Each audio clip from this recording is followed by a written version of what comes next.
কিছু কিছু মাইয়া আমার প্রশ্ন কইরা কয়, ভাইয়া আরে পুরুষ মানুষ তো শুধুমাত্র নারীর দেহের পাগল হয়।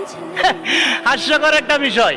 আরে বুকা মাইয়া, সব পুরুষ যদি নারীর দেহের পাগল হইতো তাহলে মাত্র 500 টাকার বিনিময়ে পতিতালয়ে যাইয়া নারীর দেহটারই কিন্তু বছরের পর বছর একটা নারীর জন্য অপেক্ষা করতো না, এমন কি ভালোবাসার মানুষটা হারানোর বেদনা সহ্য করতে না পারা 1000 টাকা খরচ কইরা নেশাপানি কইরা নিজের ভিতরে থাকা কলিজা পুরাইতো না।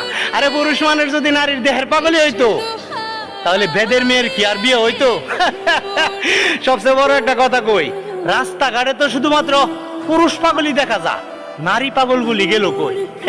আরে সত্যি কথা বলতে পুরুষ মানুষ হলো বন্য ঘোড়ার মতো, এদেরকে সামনে দিয়ে আটকানো যায় না, পিছন দিয়ে থামানো যায় না।